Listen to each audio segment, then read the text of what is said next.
আসসালামু আলাইকুম ওয়া রাহমাতুল্লাহি ওয়া বারাকাতুহু। ওয়া আলাইকুম আসসালাম। সবাই কেমন আছেন? আলহামদুলিল্লাহ। এই সপ্তাহে তো আমাদের ভাইরা ঘুরে টুরে আসছে, একেবারে সবাই ফুরফুরা মেজাজে।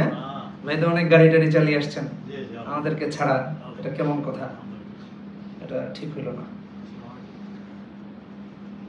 ইন্নাল হামদালিল্লাহ নাহমাদুহু ওয়া নাস্তাঈনুহু ওয়া নাস্তাগফিরুহু ওয়া নু'মিনু বিহি ওয়া নাতাওয়াক্কালু আলাইহি ونعوذ بالله من شرور أنفسنا ومن سيئات أعمالنا من يهده الله فلا مضل له ومن يضلله فلا هادي له وأشهد أن لا إله إلا الله وحده لا شريك له وأشهد أن سيدنا ونبينا ومولانا محمدا عبده ورسوله اللهم صل على محمد وعلى آل محمد كما صليت على إبراهيم وعلى آل إبراهيم إنك حميد مجيد اللهم بارك على محمد وعلى آل محمد كما باركت على إبراهيم وعلى آل إبراهيم إنك حميد مجيد।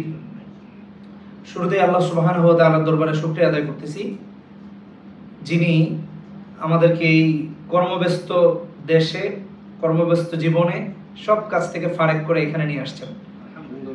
এটা আল্লাহ তাআলার অনেক বড় ইহসান।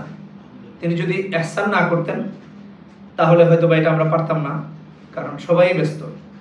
এখানে তো ডলারে সময় বিনিময় হয়, কি বলেন? আল্লাহ তাআলা এখান থেকে আমাদেরকে যে এনেছেন, এটা আমাদের সবচেয়ে বড় কৃতজ্ঞতা। আলহামদুলিল্লাহ। আল্লাহ যদি তৌফিক দান করেন, আজকে একটু আমরা আমাদের প্রতিদিনের আলোচনা থেকে একটু আলাদাভাবে একটা আলোচনা করব, একটু ব্যতিক্রমধর্মী। সেটা আমাদের সবার জন্য। আপনারা তো এখানে নেতৃবৃন্দ, এক একজন বড় বড় লিডার, কেউ এই দলের কেউ ওই দলের। এজন্য আমাদের জানা দরকার। কারণ হলো, ভোট বা সমর্থন এটা বিশাল একটা দায়িত্ব। আপনি যাকে নির্বাচিত করছেন, গিয়ে সে কি পাশ করবে, কিসের জন্য কাজ করবে? ইসলামের জন্য না ইসলামের বিরোধিতার জন্য?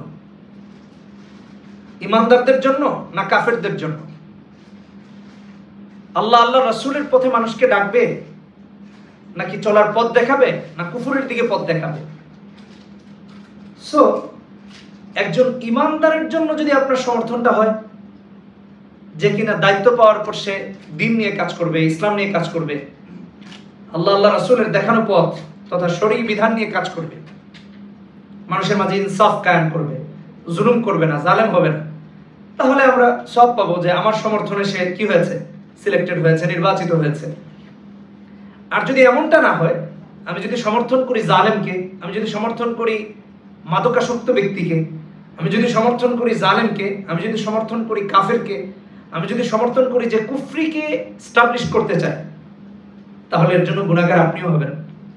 কারণ আপনার সমর্থনে সে এই কাজ করার সুযোগ পেয়েছে, আপনার সমর্থনে সে নেশাকে অ্যাভেলেবল করে দিয়েছে, আপনার সমর্থনে সে জুলুমকে অ্যাভেলেবল করে দিয়েছে, আপনার সমর্থনে সে মানুষের ঘরবাড়ি ভাঙচুর করতেছে, আপনার সমর্থনে সে মানুষের উপর জুলুম করতেছে।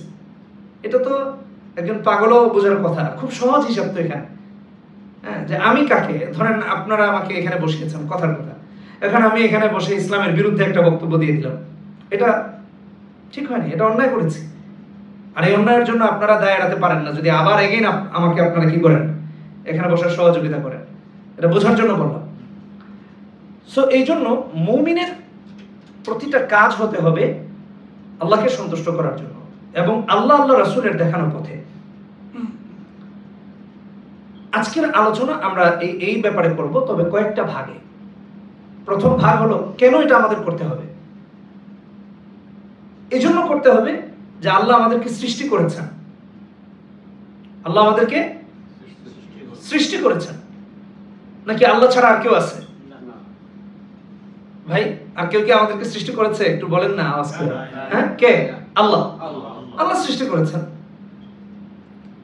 এজন্য আল্লাহ তাআলা সূরা আনআম 102 নম্বর আয়াতে বলতেছেন, যালিকুমুল্লাহু রাব্বুকুম লা ইলাহা ইল্লা হু খালিকু কুল্লি শাই ফা'বুদু। সমস্ত জিনিসের স্রষ্টা আল্লাহ। আল্লাহ হলেন আমাদের রব। আল্লাহ আমাদেরকে শিখিয়ে দিচ্ছেন তিনিই তোমাদের রব। তিনি ছাড়া কোনো ইলাহ নাই, আল্লাহ ছাড়া কোনো মাবুদ নাই, ইবাদতের উপযুক্ত কেউ নাই। আল্লাহ ছাড়া যারা আছে আল্লাহ মাফ করুন, যাদেরকে মানুষ উপাস্য হিসাবে দাবি করে এরা কেউ সত্য উপাস্য নয়, এরা কেউ ইবাদতের উপযুক্ত নয়। তাহলে সৃষ্টি আমাদেরকে কে করেছেন? আল্লাহ। এই জন্য আল্লাহ বলতেছেন ফাবুদু, ইবাদত হবে কার? তার। ইবাদত হবে একমাত্র তার। আমরা মানুষের ইবাদত লিপ্ত যেন না হয়ে যাই, গায়রুল্লাহর উপাসনায় যেন লিপ্ত না হয়ে যাই। আল্লাহ তাআলা সূরা রাদে 16 নম্বর আয়াতে বলতেছেন কুলিল্লাহু খালিকু কুল্লি শাই, হে নবী আপনি জানিয়ে দিন যে স্রষ্টা একমাত্র কে? আল্লাহ। আর তিনি হলেন এক, তিনি হলেন একক, তার কোনো শরীক নাই।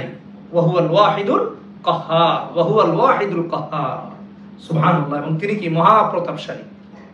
তাহলে তিনি কে? আল্লাহ। আল্লাহ তো অবশ্যই তিনি আমাদের স্রষ্টা।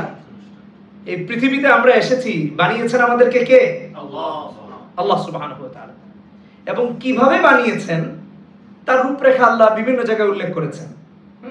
আমি আমার এই আলোচনাকে 3টা বা 4টা ভাগে বিভক্ত করেছি। এর মাঝে 3টা ক্ষেত্রে আমি 5টা করে রেফারেন্স এনেছি যেন আমাদের বুঝতে সহজ হয়। সময় তো আমাদের অল্প, কথা বুঝতে পেরেছেন? তা আমাদেরকে যে বানিয়েছেন এই বানানোর বিবৃতি আল্লাহ তাআলা দিয়েছেন সূরা মুমিনুনের 14তম আয়াতে। সুম্মা খালাকনান নুতফাতা আলাকাতান ফাখালাকনাল আলাকাতা মুদগাতান ফাখালাকনাল মুদগাতা ইযামান ফাকাসাওনাল ইযামা লাহমা। আল্লাহ আমাদেরকে কিভাবে বানিয়েছেন? মাতৃগর্ভে। আমরা যে মায়ের গর্ভে ছিলাম, এই যে আমাদের হাড়, গোশত, হাড্ডি, হ্যাঁ, রক্তপিণ্ড থেকে একটা পানি থেকে গিয়ে রক্তপিণ্ড হলো, জমাট রক্তপিণ্ডে, সেখান থেকে হাড্ডি, হাড্ডির উপরে আবার গোশত ছেয়ে গেল। এই পুরো বর্ণনা আল্লাহু আকবার 1450 বছর আগে আল্লাহ তাআলা রাসূলুল্লাহ সাল্লাল্লাহু আলাইহি ওয়াসাল্লামের কাছে আয়াত নাযিল করে জানিয়ে দিয়েছেন। তাহলে আমাদের খালেক কে? স্রষ্টা কে? আল্লাহ সুবহানাহু ওয়া তাআলা। আল্লাহ অন্য আয়াতে সূরা তুরে 35 নম্বর আয়াতে বলেছেন আম খুলিকু মিন গায়রি শাইইন আম হুমুল খালিকুন। এই যে আমরা দুনিয়াতে আসলে যে আল্লাহকে ভুলে যাই, কে বানিয়েছে এটা মনে থাকে না। আল্লাহ বলেছেন তারা কি স্রষ্টা ছাড়া সৃষ্টি হয়েছে নাকি? ভাই এই যে সামনে একটা ট্যাব আছে, এই যে রেকর্ড হচ্ছে, এই যে পানি, বলে না এটা ওই আমেরিকার আকাশ থেকে পানির বোতলগুলা মসজিদে এসে নাজিল হয়েছে, এটার কোনো কোম্পানি নেই। এরকম কেউ আছে? এরকম কিছু আছে নাকি? এখানে এমন কিছু আছে যে কেউ বানায়নি?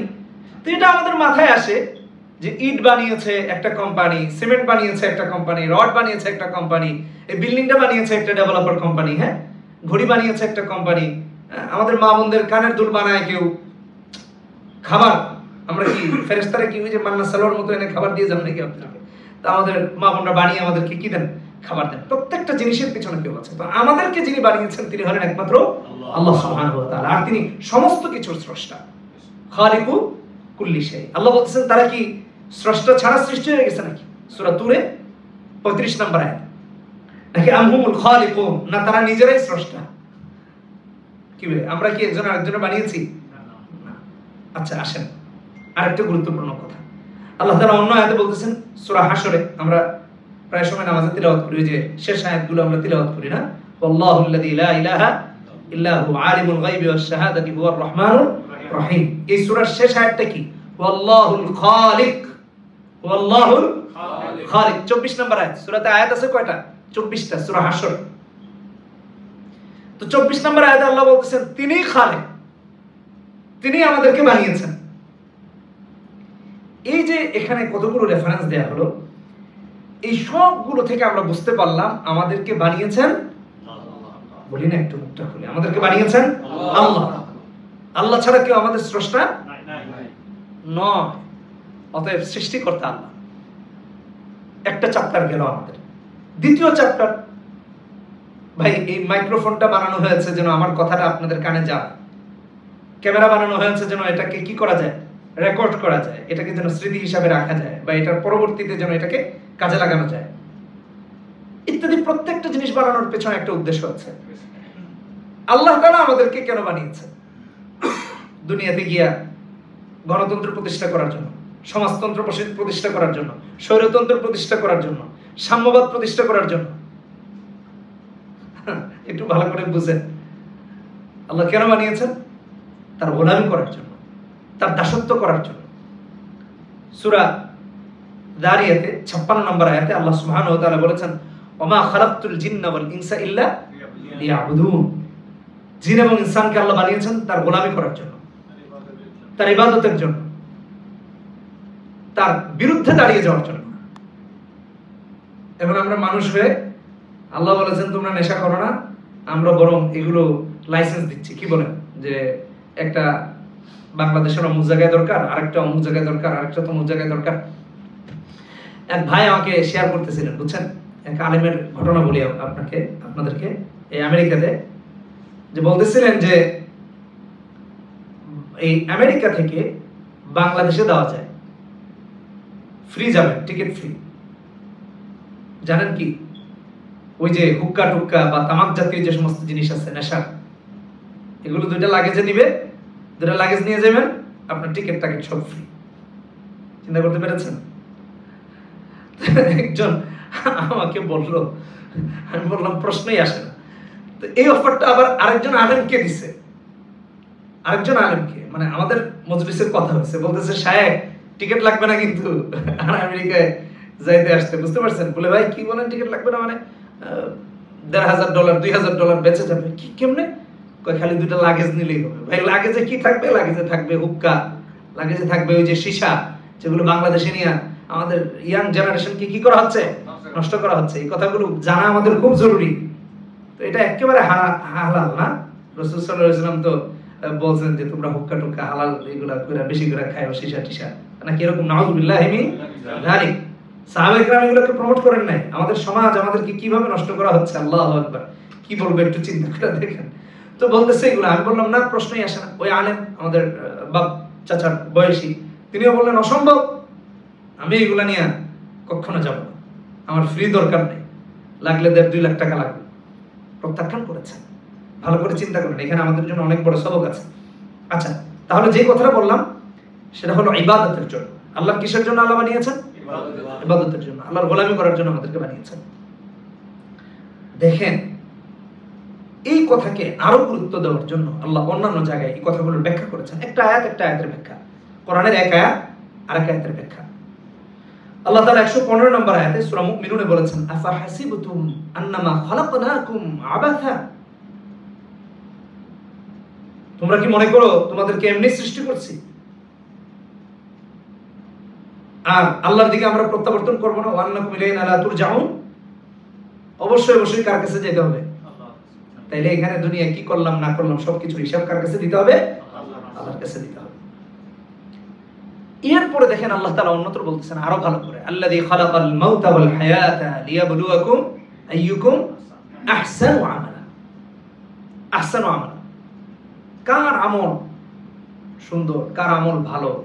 হ্যাঁ, এখন দুনিয়াতে আমরা এই মনে করেন যে মানুষের তন্ত্র মন্ত্র এগুলা প্রতিষ্ঠিত করলাম, সাম্যবাদ, গণতন্ত্র, সমাজতন্ত্র, তারপরে আরো কি আছে, এই যে কি বলে এটাকে, স্বৈরতন্ত্র, হ্যাঁ, ইত্যাদি প্রতিষ্ঠা করলাম, যেগুলোর সাথে কোরআন সুন্নাহর কোনো সম্পর্ক নাই, শরীয়তের কোনো সম্পর্ক, রাজতন্ত্র, শরীয়তের কোনো সম্পর্ক নাই। এখন এই সমস্ত মতবাদগুলো যদি কোরআনিক আইন দিয়ে প্রতিষ্ঠা হয় তাহলে তার কোনো অসুবিধা থাকে না, কথা বুঝছেন?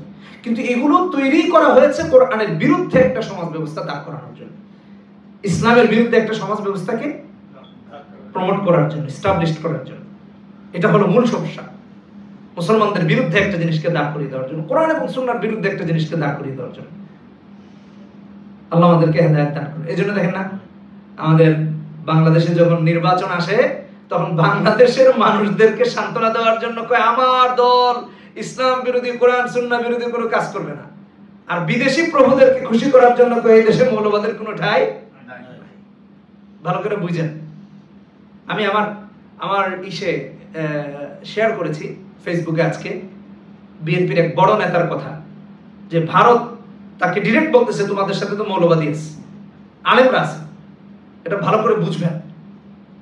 যারা আপনার আমার মাথার উপর কুফরিকে চাপিয়ে দিতে চায়, আপনার আমার মাথার উপর কোরআন সুন্নাহ তথা যে আল্লাহ আমাদেরকে বানিয়েছেন, যে আল্লাহ তার দাসত্বের জন্য বানিয়েছেন তাকে ভুলিয়ে দিয়ে এদের বানানো, মানুষের বানানো মতবাদকে চাপিয়ে দিতে চায়। তারা ইসলাম এবং মুসলমানদেরকে, আলেমদেরকে সবসময় কি করে? মৌলবাদ বলে, মৌলবাদ বলে। এগুলা বলে কি করে? মানুষকে ভোলা করার চেষ্টা করে। মৌলবাদ বলতে একটা জিনিস বোঝায় যেন চাপিয়ে দেওয়া হয়। এখন মানুষ আসলে বুঝে যে এগুলো হলো কি ক্ষমতায় যাওয়ার ধান্দা ছাড়া আর কোনো কিছু না। বিদেশি প্রভুদেরকে খুশি করা, বিদেশিদের সমর্থন নেয়া, এটা মাথায় রাখেন। আগের সরকারও কিন্তু বিদেশিদের সমর্থন নিয়ে টিকতে পারে নাই, এটা মাথায় রাখতে হবে। হতে বিদেশিদেরকে খুশি না কইরা আল্লাহকে খুশি করার পিছনে একটু দৌড়া, তাহাজ্জুদ পড়ে, একটু আল্লাহরে ইসলাম বিরোধী কোনো কাজ করবে না, এটা না বলে ইসলামকে এস্টাবলিশ করেন। বলেন যে ইনশাআল্লাহ আমার দল আসলে কোরআন সুন্নাহ অনুযায়ী আমরা দলকে পরিচালনা করার, রাষ্ট্রকে পরিচালনা করার চেষ্টা করবো। কি বলেন, ঠিক কিনা? তাহলে দেখবেন মুসলমানরা আপনাদেরকে ভোট দিবে, সমর্থন করবে। 90% মুসলমানের দেশে ইসলামকে বিলুপ্ত কইরা দিয়া কুফরি কথাবার্তা বইলা আমাদের দেশের প্রতিনিধিরা নির্বাচিত হয়। আর আমরা মুসলমানরা এক কাপ চা খাওয়ার জন্য, কি বলে, ঠিক কিনা বেরি, একটু রুটি কলা খাওয়ার জন্য, বিরিয়ানি খাওয়ার জন্য, সিন্নি খাওয়ার জন্য, একটু মনে করেন যে অটোওয়ালা, সিএনজি ওয়ালা থেকে চান্দা টান্দা উঠানোর জন্য একেবারে নিজের ইমানকে কি করে দিয়েছি? বিলীন করে দিয়েছি। আল্লাহ আমাদেরকে হেফাজত করুন। আল্লাহ অন্যত্র সূরা কিয়ামায় বলেছেন 36 নম্বর আয়াতে, 29 নম্বর পারায়, আয়াহসাবুল ইনসানু আইয়ুতরাকা সুদা। মানুষ কি মনে করে যে তাদেরকে এমনিতেই ছেড়ে দেওয়া হবে? হিসাব নিকাশ হবে না ভাই। এই সামান্য 5 বছরের সরকার চেঞ্জ হইলেই দেখেন ভাগাভাগি শুরু হয়ে যায়। বাপ রে বাপ, অমুক জায়গায় এত কোটি টাকা মারছি, তমুক জায়গায় এত কোটি টাকা মারছি, এগুলো তো সব হিসাব আছে। আল্লাহ বলে তোমরা মনে করছো তোমাদেরকে এমনি ছেড়ে দিব? সব হিসাব হবে। আমার আল্লাহর কাছে হিসাব দিয়ে তারপর যাওয়া লাগবে। অতএব ভাইরা আমার, আল্লাহর ইবাদত যদি ভুলে যাই, আল্লাহর দাসত্ব, আল্লাহর গোলামি যদি ভুলে যাই, তাহলে বড় ভুল হবে। এরপরে দেখেন আল্লাহ সুবহানাহু ওয়া তাআলা আমাদেরকে কেন বানিয়েছেন, কেন সৃষ্টি করেছেন, আরো সুন্দর করে আল্লাহ তাআলা সূরা বাইয়িনাতে, ঈশার নামাজে আমরা সূরা বাইয়িনাতে তেলাওয়াত করলাম, তাই না? 5 নম্বর আয়াতে আমরা কি তেলাওয়াত করেছি? ওয়ামা উমিরু ইল্লা লিয়াবুদুল্লাহ মুখলিসিনা লাহুদ্দিন। আল্লাহ তাআলা আমাদেরকে এই নির্দেশ দিয়েছেন যেন আমরা খাঁটি মনে তার ইবাদত করি। মনের মাঝে যেন কোনো শয়তানি নষ্টামি না আসে। আমার ইবাদত, আমার সালাত, আমার জনসেবা, আমার জনসেবা হবে কার জন্য? আল্লাহ। নাকি মানুষের মাথায় কাঁঠাল ভেঙে চাঁদা খাওয়ার জন্য? না, এই জন্য না। আমার জনসেবা, আমার মানুষের সেবা। আপনারা আলেমুল আমাদেরকে খাওয়ান, আলেমুল আমাদের সেবা করেন, এটা কার জন্য? কার জন্য? আল্লাহর জন্য। জনগণের জন্য যেটা করবো সেটা কার জন্য? আল্লাহর জন্য। স্বামী স্ত্রীর জন্য করতেছে, স্ত্রী স্বামীর জন্য করতেছে। দেখেন দুনিয়াটা একটা কঠিন হিসাব নিকাশের জায়গা। কত স্বামী স্ত্রীকে মন দিয়ে ভালোবেসে তার মন পাচ্ছে না, আবার কত স্ত্রী স্বামীকে মন দিয়ে ভালোবেসে কি পাচ্ছে না? মন পাচ্ছে না। দুজন দুই মেরুর মানুষ, কিন্তু এর ভালোবাসা এ বুঝতেছে না, ওর ভালোবাসা এ বুঝতেছে না। আচ্ছা স্বামী স্ত্রী বাদ দেন না, এটা তো একটু দূরে আছে। আপনার আমার রক্ত সন্তান, সন্তান মা বাবার ভালোবাসা বুঝতেছে না। সন্তানকে যদি বলে বাবা এটা করিস না, না, সে মনে করতেছে বাবাই বুঝে আমার সবচেয়ে বড় দুশমন। সন্তান নিজের বাবা মায়ের ভালোবাসা বুঝতেছে না। আমার অনেক আগের একটা আলোচনায় আছে, খুব আবেগী হয়ে আলোচনা করছে, যে দুনিয়ার মানুষকে কলিজা কেটে খাওয়ালেও আপনি সন্তুষ্ট করতে পারবেন। যতটা আমরা সন্তানের পেছনে, যতটা আমরা স্ত্রীর পেছনে, যতটা আমরা ফ্যামিলির পিছনে, যতটা আমরা মানুষের পেছনে, যতটা আমরা রাজনীতির পেছনে দৌড়াচ্ছি, এর জিন্দেগির বিশাল একটা ভাগের যদি একটা সামান্য অংশ আল্লাহর পিছনে দৌড়াতাম, আল্লাহর জন্য দৌড়াতাম, আপনার আমার জন্য জান্নাতও ওয়াজিব হয়ে যেত। এত দৌড়ানোর পর বাবার মনে আক্ষেপ যে সন্তান আমার কথা শুনে, এত দৌড়ানোর পরে মায়ের মনে আক্ষেপ যে আমার ছেলে মেয়েটা আমার কথা শুনে, এত কষ্ট করার পর বাবার মাথার ঘাম পায়ে ফেলে দিয়া সন্তানের পড়াশোনা নিশ্চিত করেছে, এত কিছু করেছে, সন্তান নিয়ে আপনি আমি হতাশাগ্রস্ত, দিন নিয়ে আপনি আমি একটু হতাশাগ্রস্ত হই, শরীয়ত নিয়ে আপনি আর আমি একটু হতাশাগ্রস্ত হই। আল্লাহকে সন্তুষ্ট করার জন্য কদিন কেঁদেছি, আল্লাহর জন্য কয়দিন কেঁদেছি, স্বামী স্ত্রীকে, স্ত্রী স্বামীকে খুশি করার জন্য কত কিছু, বাপ রে বাপ, একটা বিশেষ দিন, জন্মদিনে স্ত্রীকে একটা ভালো রিং দেওয়ার জন্য, এই সমস্ত দিবস পালনের ইসলামে কোনো স্থান নেই, বোঝার জন্য বলছি। কত কিছু করে দেখেন, সারা বছর কিন্তু সে অল্প অল্প করে ডলার জমিয়ে একটা দিনকে টার্গেট করেছে, তাকে কি দিবে? সারপ্রাইজ দিবে। এত কষ্ট করে নিজের একদিন চিন্তা করেছে না আজকে $5 একটু সেভ করে রাখি, আজকে $10 রাখি, এরকম করে করে নিয়ে দিয়েছে। তারপরেও দেখে 2 দিন পরে স্বামী স্ত্রীর মাঝে সমস্যা, সন্তুষ্ট করতে পারে না। 10 টাকা করে জমিয়ে আল্লাহর ঘরে দিই, আল্লাহ সন্তুষ্ট হয়ে যাবে। একটা টাকা পয়সার একটা অংশ জমি আল্লাহর জন্য রাখি, একটা সময় আল্লাহর জন্য নির্বাচন করি, দেখবেন আল্লাহ খুশি হয়ে যাবে। এটা চূড়ান্ত বাস্তব। তো যে কথাটা বলতেছিলাম যে আল্লাহকে খুশি করা, হ্যাঁ, নিরেট অন্তর দিয়ে আল্লাহ সুবহানাহু ওয়া তাআলার জন্য ইবাদত করা। আল্লাহ তাআলা আমাদেরকে বানিয়েছেন এই জন্য। তাহলে প্রথম চ্যাপ্টারে আমরা আলোচনা করলাম আমাদের স্রষ্টা হলেন আল্লাহ। তিনি আমাদেরকে যেহেতু বানিয়েছেন, তিনি কেন বানিয়েছেন? তার ইবাদতের জন্য। আচ্ছা, তার ইবাদতের জন্য বানিয়েছেন। তার ইবাদতের রূপরেখা, তার ইবাদতের সিস্টেম, এটা কি একদিনের জন্য, 2 দিনের জন্য? এই ইবাদতের সময়কাল না মানুষের মৃত্যু পর্যন্ত?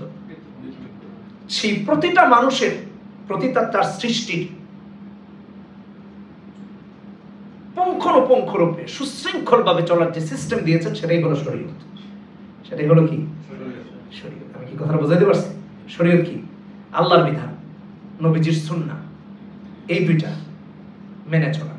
এবং এই দুইটাকে সামনে রেখে, এই দুইটাকে রেখে যে সমস্ত আইন বানানো হয় সেটাই হলো শরীয়ত। ভালো করে বুঝেন।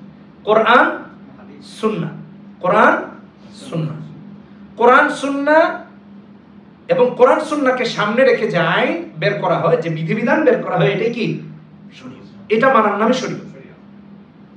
এখন আপনি 90% মুসলমানের দেশে নেতা হয়ে যদি কোন আমার দল শরিয়া আইনে বিশ্বাসী নয়, আমি শরিয়া আইনে বিশ্বাস করি না, আমি বলতেছি, আমি ফতোয়া দিচ্ছি, ভালো করে শুনেন, আমি মুফতি সাহেব না অত বড়, বাকি মুফতিদের কথা অনুযায়ী বলতেছি, আমি মুফতিদের মানে ফতোয়া পড়ে বলতেছি, মুফতি সাহেবদের ফতোয়া দেখে বলতেছি।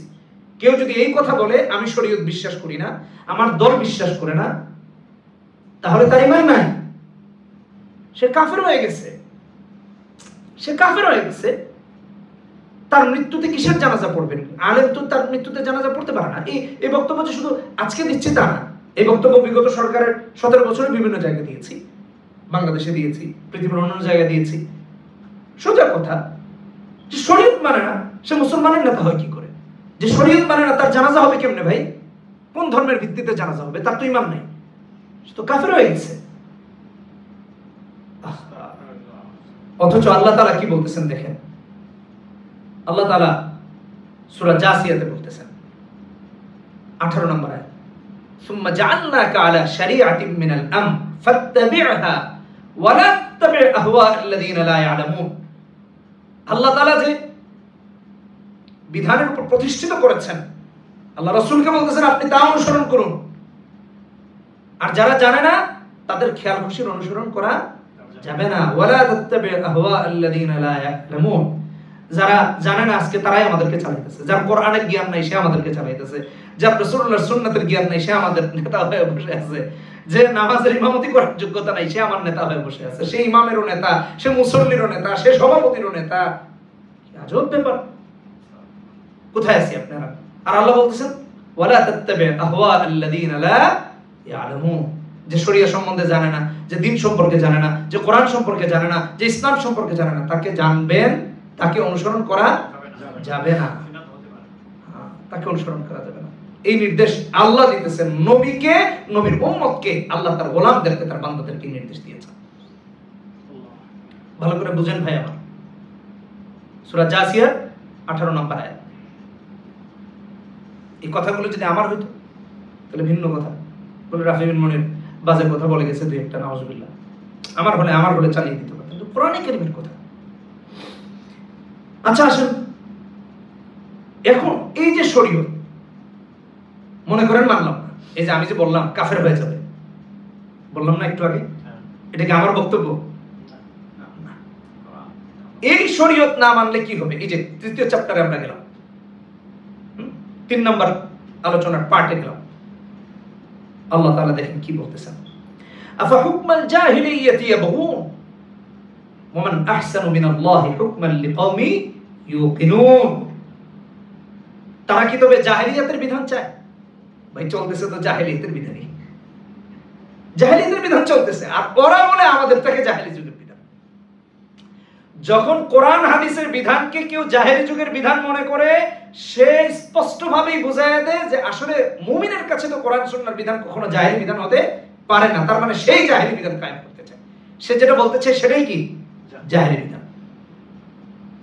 এজন্য আল্লাহ তাআলা বলতেছেন মুমিনদের জন্য আল্লাহর চেয়ে উত্তম বিধানদাতা আর কে হতে পারে?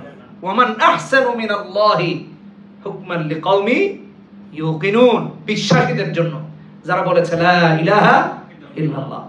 তাহলে বিশ্বাসীদের জন্য আল্লাহর চেয়ে উত্তম বিধানদাতা কেউ আছে?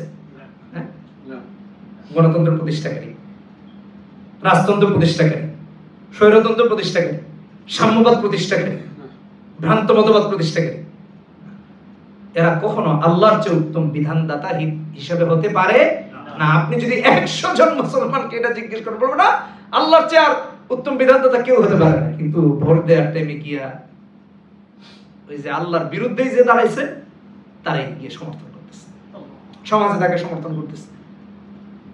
ভাই আমার, দেশ ছেড়ে পালিয়েছিলাম, বুঝতে পারছেন? কেউ নিজের লুটপাট করার জন্য পালায়, আর কেউ ইসলামের উপর দৃঢ় থাকার জন্য পালায়। পার্থক্য আছে। নবীজিও তো হিজরত করেছেন। তা আমার উপর যখন নজরদারি শুরু হলো, কোন রকম তো একেবারে সমস্ত সোশ্যাল মিডিয়া থেকে অ্যাক্টিভিটিস বন্ধ করে দিলাম, ফেসবুক, টেলিভিশন, সব জায়গায়। এমনও হয়েছে, আলোচনা যেহেতু যাচ্ছে সোশ্যাল মিডিয়াতে, শুনবেন, আমি মোহতারাম আলেমের নাম নিয়ে আর তাকে ছোট করতেছি না, আমাদের অনেক শ্রদ্ধাভাজন, গাড়ি পাঠিয়ে দিচ্ছেন টেলিভিশন থেকে প্রোগ্রামে যাওয়ার জন্য, বাসার নিচে গাড়ি। বলছি শেখ আল্লাহর রাস্তায় মাফ করেন, আমি একটু বিপদে আছি, এই গাড়ি ফেরত গেছে, টেলিভিশনের প্রোগ্রামে যাইনি, ভাই করে রেখেছি। যখন দেখলাম যে কোনোভাবে পারতেছি না, বাসায় গিয়ে খুঁজতেছে, বাসার পরিবেশ নষ্ট করে তো লাভ নেই, এখানে তো সবাই আছে, সবাই তো পাগল হয়ে যাবে, আরে না জানি আমার কি অবস্থা। তখন আর দেশ ছাড়তে বাধ্য হয়েছে। আলহামদুলিল্লাহ, যদি তাদের সাথে, আলহামদুলিল্লাহ তাদের সাথে আপোষ করিনি, কারোর সাথে আপোষ করিনি। যদি তাদের সাথে আপোষ করতাম কোনো অসুবিধাই ছিল না, সবকিছু সুন্দর করেই চালাইতে পারতাম। হ্যাঁ, আমাকে আড়াল করতে হইতো না, আমার ফেসবুক, আমার ইউটিউব এগুলো বন্ধ করে দিতে হলো না। তারপরে এগুলো তো আমার নিয়োগই ছিল। যাই হোক, এই যে বিষয়গুলা, আল্লাহ তাআলা আমাদেরকে হেফাজত করুন। দ্বীনের ব্যাপারে কারোর সাথে কোনো আপোষ করার মুমিনের কোনো সুযোগ নাই। ভাই পারতেছেন না, চুপ হয়ে যান, অন্তত পক্ষে কুফরের পক্ষ নিয়েন না, ব্যাস এটাই হলো কথা। তাহলে স্রষ্টাকে আল্লাহ, আমাদেরকে ইবাদত করার জন্য বানিয়েছেন কে? আল্লাহ। এজন্য আইন চলবে কার? আল্লাহ। সূরা ইউসুফে 40 নম্বর আয়াতে আল্লাহ বলেছেন, ইনিল হুকমু ইল্লা লিল্লাহ, হুকুম বা বিধান চলবে একমাত্র কার? আল্লাহ। আর আজকে মুসলমানরা ঈমান বা আল্লাহর বিধানকে এস্টাবলিশ না করে কুফরি বিধানকে প্রতিষ্ঠা করতেছে। আল্লাহ সুবহানাহু ওয়া তাআলা এরপরে দেখেন কি বলতেছেন। আল্লাহ তাআলা সূরা মাইদাতে 44 নম্বর আয়াতে বলছেন, ওয়া লাম ইয়াহকুম বিমা আনজালাল্লাহ ফাউলাইকা হুমুল কাফিরুন। আল্লাহর বিধানকে যারা অস্বীকার করে তারা কাফের। আমার কথা কি মিলছে ভাই? এটা এই ফতোয়া দেওয়ার জন্য কি মুফতি সাহেব বলা লাগবে? আল্লাহ ডাইরেক্ট এই কথা তো লিখে দিয়েছেন যে আল্লাহর বিধানকে মানে না সে কি কাফের। এরপরে দেখেন আল্লাহ তাআলা অন্য আয়াতে বলেছেন সূরা মাইদাতে 45 নম্বর আয়াতে, এটা তো 44 নম্বর আয়াত, পরের আয়াত, ওয়ামান লাম ইয়াহকুম বিমা আনজালাল্লাহ ফাউলাইকা হুমুয যালিমুন। আল্লাহ এদেরকে কি বলেছেন? জালেম বলেছেন। এদেরকে কি বলেছেন? জালেম। এরা জালেম, কারণ সে প্রথমেই তার রবের উপর জুলুম করেছে, রবের সাথে জুলুম করেছে। রব বানিয়েছেন তারা গোলামি করার জন্য, ও গিয়ে কুফরের গোলামি করা শুরু করে দিয়েছে। আল্লাহ তাদেরকে হেদায়েত দান করুন, আমাদেরকে হেদায়েত দান করুন। 47 নম্বর আয়াতে বলছেন, ওয়া মান লাম ইয়াহকুম বিমা আনজালাল্লাহ ফাউলাইকা হুমুল ফাসিকুন। আল্লাহর বিধান অনুযায়ী আল্লাহ যা অবতীর্ণ করেছেন, রাসূল যা বলেছেন, কোরআন সুন্নাহ যা বলে, এই অনুযায়ী যারা বিচার কার্য সম্পাদন করে না তারা ফাসিক। তারা কি? ফাসিক। তাহলে এখানে আল্লাহ কয়েকটি কথা বলেছেন। 44 নম্বর আয়াতে বললেন কাফের, 45 নম্বর আয়াতে বললেন জালেম, 47 নম্বর আয়াতে বললেন ফাসিক। কোথায়? সূরা মাইদা। সূরা মাইদার তিনটি আয়াত, এক জায়গায় ফাসিক, এক জায়গায় কাফের, এক জায়গায় জালেম। আল্লাহ আমাদেরকে ওইখান থেকে বাঁচার তৌফিক দান করুন। আমিন। আসেন, এই যে আমাদের দেশে বা সারা পৃথিবীতে প্রচলিত যে বিধানাবলী আছে রাষ্ট্র পরিচালনা, গণতন্ত্র মতবাদ, রাজতন্ত্র, একনায়কতন্ত্র যেটাকে স্বৈরতন্ত্র বলে, সামরিক শাসন, সমাজতন্ত্র, প্রজাতন্ত্র, সাম্যবাদ, এই সমস্ত কিছু বাদ মুসলমানের জন্য হবে শরঈ মতবাদ। কথা বলেন ঠিক কিনা বেঠিক? মুসলমানের হবে কি? শরঈ মতবাদ। আল্লাহ আমাদেরকে হেদায়েত দান, আল্লাহ আমাদেরকে বুঝার তৌফিক দান। আপনি ভারতের দিকে তাকান, ভারত সরকার যারা বর্তমান আছে, অতীতের সরকারকে যারা টিকিয়ে রেখেছিল দীর্ঘদিন এবং সামনেও যারা সরকার আনতে চায়, তাদের দেশে তারা চায় হিন্দু রাষ্ট্র কায়েম করতে। বুঝেন কথাটা? কিন্তু আমাদের দেশে ইসলামী রাষ্ট্র কায়েম করতে দিতে চায় না। তারা বলে তাদের রাষ্ট্রে সব হিন্দু, সো এই রাষ্ট্র কি হবে? হিন্দুত্ববাদী রাষ্ট্র হবে। কিন্তু আমাদের দেশে যে 90% মুসলমান, তাহলে মুসলমান রাষ্ট্র কায়েম হবে না কেন? ইসলামী রাষ্ট্র কায়েম হবে না কেন? এটা বলে। কারণ ইসলাম বিরোধী শক্তিরা সব সময় চায় তাদের সমস্ত বোঝা আমাদের মাথায় চাপিয়ে দিতে, আমরা যেন তাদের গোলামি করি, তাদের দাসত্ব করি, রবের দাসত্ব যেন করতে না পারি। আল্লাহ আমাদের ওইখান থেকে হেফাজত করুন। আমার ভাইরা, সময় আর একেবারেই নিব না, যেহেতু আমাদের অন্য আরো কাজ আছে। তো আরেকটা কথা, লাস্ট কথা বলি। একজন সাহাবী হযরত খাব্বাব রাদিয়াল্লাহু তাআলা আনহু, ভাই আপনি আপনার এই আমানতটা, আপনার এই সমর্থনটা একজন আলেমকে, একজন শরঈ বিধান প্রতিষ্ঠাকারীকে দিতে কি আপনার খুব কষ্ট হবে? খুব কষ্ট হবে? হ্যাঁ, সাহাবায়ে কেরাম তো কি কষ্ট করেছেন। হযরত খাব্বাব রাদিয়াল্লাহু তাআলা আনহু ইসলামের প্রথম যুগে ইসলাম গ্রহণ করেছেন। ইতিহাস দেখলে দেখা যায় 4-5 জনের পরেই তিনি ইসলাম গ্রহণ করেছেন। আমার মায়েরা, আমার বাবারা, ভাইরা ভালো করে একটু মনোযোগ দিয়ে শুনেন। 4-5 জনের পরেই তিনি কি করেছেন? ইসলাম গ্রহণ করেছেন। ইসলাম গ্রহণ করার কারণে হযরত খাব্বাব রাদিয়াল্লাহু তাআলা আনহুকে উত্তপ্ত বালুতে, আমাদের এখানে কি গরম, দুপুরবেলা একটু দাঁড়িয়ে দেখেন তো কি অবস্থা, উত্তপ্ত। এই গরমে যখন বালুগুলো উত্তপ্ত হয়ে থাকতো, হ্যাঁ, এই বালু থেকে আগুন ধরানো যায়। আপনি মরুভূমির বালু থেকে দেখবেন আগুন ধরে যায়। তার মানে এটা কি? অঙ্গারের মতো গরম, আগুনের মতো গরম। এই বালুতে লোহার পোশাক পরিয়ে যেন গরমটা আরো গরম হয়। বালুর গরমে, রোদের তাপে বালু গরম হয়েছে, রোদ এবং বালুর গরমে যেন লোহার পোশাকটা গরম হয়। সেই লোহার পোশাক গরম হয়ে যেন হযরত খাব্বাবের দেহের রাদিয়াল্লাহু তাআলা আনহুর যেন দেহের চর্বিগুলো যেন গলে গলে পড়ে। চিন্তা করা যায়? হযরত খাব্বাব রাদিয়াল্লাহু তাআলা আনহুকে কাফেররা এভাবে করে মাটিতে শুইয়ে রাখতো। ইবনে মাজার হাদিসে আসছে, আমি হাদিসটা পড়তেছিলাম, 153 নম্বর হাদিসে আসছে এবং অন্যান্য ইতিহাসের কিতাবেও আসছে। শরীর থেকে চর্বিগুলো পড়ে পড়ে সমস্ত কিছু ছেয়ে যেত। এর চেয়ে বেশি কষ্ট হবে আমাদের একটা সমর্থন ইসলামের জন্য দিতে? হ্যাঁ, এরকম কষ্ট হবে? এরকম কষ্ট হবে না। তাহলে আমরা কোথায় ধোঁকায় পড়ে আছি চিন্তা করেন। আচ্ছা, এটা এক পাশে রাখেন। আপনারা এটাও জানেন হযরত খাব্বাব রাদিয়াল্লাহু তাআলা আনহুর যিনি মালিক ছিলেন, কারণ তিনি তো গোলাম ছিলেন হযরত খাব্বাব রাদিয়াল্লাহু তাআলা, সে যখন শুনেছে হযরত খাব্বাব রাদিয়াল্লাহু তাআলা নবীজির কাছে যান, মুহাম্মদ সাল্লাল্লাহু আলাইহি ওয়াসাল্লামের কাছে যান, লোহা গরম করে আগুনে হযরত খাব্বাব রাদিয়াল্লাহু তাআলা মাথায় তাপ দিত। খাব্বাব রাদিয়াল্লাহু তাআলা আনহু ইসলামকে এস্টাবলিশ করার জন্য, সুন্নাহকে এস্টাবলিশ করার জন্য, কোরআনকে কায়েম করার জন্য একটা সেকেন্ডের জন্য উত্তপ্ত বালুতে লোহার পোশাক পরে নিজের শরীর থেকে চর্বিগুলো খসিয়েছেন, নিজের দিল থেকে, আত্মা থেকে ঈমানকে খসান একটা সেকেন্ডের জন্য। মাথা, মগজ মাথায়, আপনি চিন্তা করে দেখেন, এই মাথায় যদি লোহা দিয়ে তাপ দেওয়া হয়, মগজে গিয়ে অ্যাটাক করে। খাব্বাব রাদিয়াল্লাহু তাআলা আনহু মগজকে কুফরের আগুন দিয়ে উত্তপ্ত করার সুযোগ দিয়েছেন, কিন্তু তার মগজকে দিন থেকে বিচ্যুত হতে দেয়। তোমরা আমার মাথায় তাপ দিবা, দাও। আমার মগজে হিট দিবা দাও, লোহা দিয়ে দিবা দাও। ইসলাম ছাড়েন নাই। ইসলামের জন্য কি এর চেয়ে বেশি কষ্ট আমাদের করতে হবে? এর চেয়ে বেশি কষ্ট করবো আমরা? একটু ভাবুন, একটু চিন্তা করুন। আচ্ছা রাখুন এটা। হযরত ওমর রাদিয়াল্লাহু তাআলা আনহু যখন খলিফা হলেন, হযরত খাব্বাব রাদিয়াল্লাহু তাআলা আনহুকে দেখতে গেছেন, গিয়ে বলতেছেন, খাব্বাব আপনি ইসলামের জন্য অনেক কষ্ট করেছেন, কারণ প্রথম শ্রেণীর মুসলিম, আপনি তো অনেক কষ্ট করেছেন। খাব্বাব আপনি যদি আপনার কষ্টের দিনগুলোর কথা শোনাতেন। স্টোরি শুনতে চাইছেন, অতীতের কথা শুনতে চাইছেন। আমাদেরকে অনেকে বলে, ভাই ওই সময় কেমনে ছিলেন ভাই, বাড়ি ঘরে থাকেন নাই, পালায়া পালায়া কেমনে থাকছেন, কোথায় থাকছেন, আমাদের কাছে শুনতে চাই। আমি বোঝার জন্য বলতেছি, কথা বুঝেন নি? খাব্বাব রাদিয়াল্লাহু তাআলা আনহুর কাছে ওমর বলতেছেন, ওমর আপনি বলেন তো দেখি তখন আপনার উপর কেমন জুলুম হয়েছে, একটু শোনা। হযরত খাব্বাব বলতেছেন, হ্যাঁ আমিরুল মুমিনিন, আপনাকে শোনাবো কি? এই যে দেখেন, নিজের কোমর থেকে কাপড়টা সরায় দেখাইতেছেন, এই দেখেন এখানে এখনো গোশত নাই, এখনো গোশত শূন্য কোমর।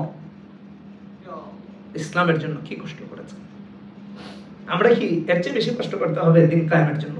হ্যাঁ, না আমাদের দেশে, না এই আমেরিকাতে, না অন্য কোথাও। এর চেয়ে বেশি কষ্ট করতে হবে। এই জন্য ভাইরা আমার কথাগুলো খুবই স্পর্শকাতর। একটু বললাম, আমরা হেসে খেলে কুফরি করতেছি, আমরা হেসে খেলে শয়তানকে খুশি করতেছি, আমরা হেসে খেলে আল্লাহর বিরুদ্ধে অবস্থান করতেছি, আমরা হেসে খেলে শরীয়তের বিরুদ্ধে অবস্থান করতেছি। আমি এত বোকা? ঈমান এত হালকা জিনিস? আল্লাহ আমাদেরকে বোঝার তৌফিক দান করুন। আল্লাহ আমাদেরকে বোঝার তৌফিক দান করুন। আমাদের আলোচনাগুলো আমরা বুঝছি কিনা জানি না। আমাদের স্রষ্টাকে, আমাদের সৃষ্টি করেছেন কে? কেন বানিয়েছেন? কেন সৃষ্টি করেছেন? তার গোলামি করার জন্য। আর এই তার গোলামির যে পদ্ধতি পন্থা, এটাই হলো কি? শরীয়ত। এটাই হলো কি? শরীয়ত। এই শরীয়ত যারা মানে না, তারা আল্লাহ বলেছেন তাদেরকে কাফের। সূরা মাইদাতে 44 নম্বর আয়াতে আল্লাহ বলেছেন কাফের। 45 নম্বর আয়াতে সূরা মাইদায় আল্লাহ বলেছেন তাদেরকে জালেম। 47 নম্বর আয়াতে সূরা মাইদায় আল্লাহ বলেছেন তাদেরকে ফাসিক। তাহলে তারা ফাসিক, তারা জালেম, তারা কাফের। এই ফতোয়া কে দিয়েছেন? আল্লাহ। অতএব শরীয়তের বিরুদ্ধে অবস্থানকারীরা মুসলমান হতে পারে না, এবং অমুসলিমের সমর্থনকারীরা মুসলমান থাকে কিভাবে চিন্তা করে দেখেন। আল্লাহ আমাদের সবাইকে আমল করার তৌফিক দান করুন। সুবহানাল্লাহি ওয়া বিহামদিহি, সুবহানাকাল্লাহুম্মা ওয়া বিহামদিকা আশহাদু আল্লা ইলাহা ইল্লা আনতা আস্তাগফিরুকা ওয়া আতুবু ইলাইক। আমাদের টার্গেটই থাকে আপনাদেরকে কষ্ট না দেওয়া, যেন অল্প